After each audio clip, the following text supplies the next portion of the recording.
ฮ็ดเกษตรอยู่สปปลาวแต่ว่าต้องได้พึ่งพาอาศัยคนไทยแม่นความจริงบ่มื้อนี้สิมาเว้าสู่ฟังเนาะทุกคนเนาะก่อนอื่นก็สบายดีพี่น้องที่รักเกษตรเบิดทุกคนเนาะตอนนี้พี่น้องอยู่ในช่องรักเกษตรกับบ่าววงสปปลาวเนาะหลายคนสงสัยว่าถ้าคนลาวเฮ็ดเกษตรโดยที่บ่มีคนไทยนี่มันสิสามารถเฮ็ดได้บ่หรือว่าคนลาวเฮ็ดเกษตรยังพึ่งพาอาศัยคนจากฝั่งไทยเนาะ มื้อนี้สิมาให้คำตอบเนาะพี่น้องก็คืออันนี้ขอเว้าในมุมของข้อยเด้อก็คือคนลาวเรานี่ส่วนหลายเนาะเฮ็ดเกษตรแม่นพึ่งพาอาศัยฝั่งไทยเนาะเป็นหยังจึงว่าพึ่งพาอาศัยฝั่งไทยก็คือนับตั้งแต่1เนาะปุ๋ยในการเฮ็ดเกษตรส่วนหลายจะแม่นจะนำมาจากฝั่งไทยเนาะทุกคนเนาะบ่ว่าจะเป็นปุ๋ยเคมีบ่หรือว่าเม็ดพันธุ์ต่างๆเนาะแม่นจะได้นำมาจากฝั่งไทยพุ่นเนาะพี่น้องเนาะ 2นอกจากปุ๋ยนอกจากปุ๋ยแล้วก็ยังจะมีพวกยาเนาะพวกยากำจัดศัตรูพืชเนาะพวกยาฆ่าแมงไหม้ยาฆ่าแมลงต่างๆแม่นนำมาจากฝั่งไทยทั้งเบิดเลยเนาะพี่น้องเนาะก็คือแม่นสิ่งที่สำคัญก็คือเรายังพึ่งพาอาศัยอ่าเขาเอิ้นว่าเครื่องไม้เครื่องมือจากประเทศเพื่อนบ้านเนาะ เพราะฉะนั้นแล้วก็คือการเฮ็ดเกษตรอยู่บ้านเฮานี่แม่นยังพึ่งพาอาศัยพี่น้องฝั่งไทยอยู่เนาะก็เลยเว้าได้ว่าคนไทยพี่น้องคนลาวนี่ถ้าบ่มีคนไทยช่วยหรือว่าบ่มีประเทศอื่นเข้ามาช่วยในการเฮ็ดเกษตรแม่นยากหลายเนาะทุกคนเนาะเพราะว่าประเทศเฮาน่ะยังบ่มีการพัฒนาเกี่ยวกับด้านนี้เนาะส่วนหลายของใช้ต่างๆบ่แม่นจากของเกษตรจากสวนดอกเนาะสิ่งของต่างๆก็แม่นนำเข้ามาจากประเทศเพื่อนบ้านทั้งเบิดเนาะและเมื่อเฮานำเข้ามาแบบนี้เนาะสินค้าต่างๆมันก็จะมีราคาแพงขึ้นในเมื่อมันมีราคาแพงขึ้นแล้วอ่าเครื่องที่เฮาเอามาขายมันก็บ่ค่อยสูงหั้นนะเพราะว่าต้นทุนที่เฮานำเข้ามันก็สูงแล้วแต่พอพี่น้องบ้านเฮาเอาไปขายนี่กลับบ่ได้ราคาเนาะพี่น้องเนาะอันนี้มันก็เป็นเขาเอิ้นว่าข้อเสียอีกข้อหนึ่งสำหรับอยู่บ้านเฮาเนาะพี่น้องเนาะ ก็คือสิ่งที่นำเข้านี่นอกจาก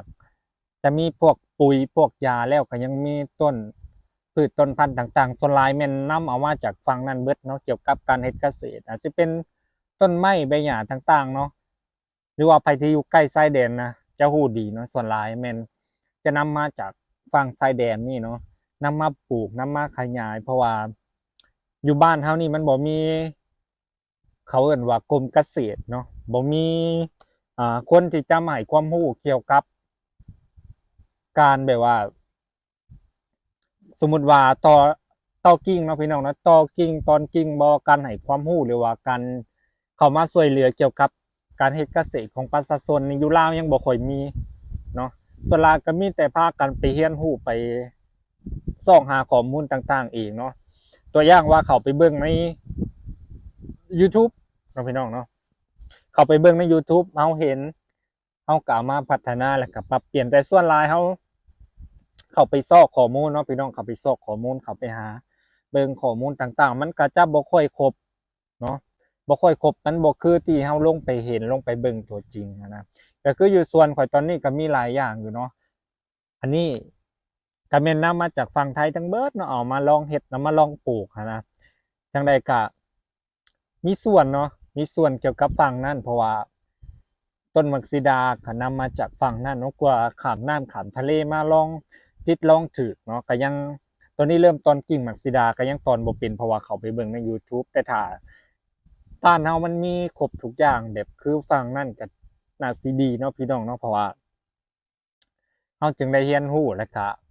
เขาเอิ้นว่าเข้าใจไวเนาะบางทีเฮาเข้าไปเบิ่งใน YouTube มันก็เห็นอยู่แต่พอเอามาเฮ็ดตัวจริงมันก็บ่ค่อ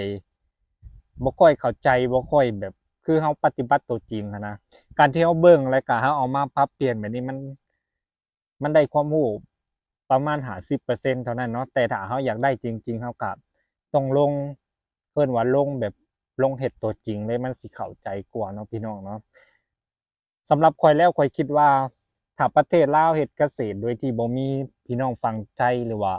บ่มีการนำเข้าสินค้าจากไทยนี่แม่นเฮ็ดยากเนาะพี่น้องเนาะหลายๆคนก็เว้าว่าประเทศลาวนี่ถ้าบ่พึ่งพาอาศัยสินค้าจากต่างประเทศหรือว่าสินค้าจากประเทศอื่นนี่เฮ็ดสวนยากหรือว่าใช้ชีวิตยากซะเว้าจังซี่ซะพี่น้องเนาะอันนี้ก็แม่นความจริงเนาะสำหรับความคิดเห็นของข้อยก็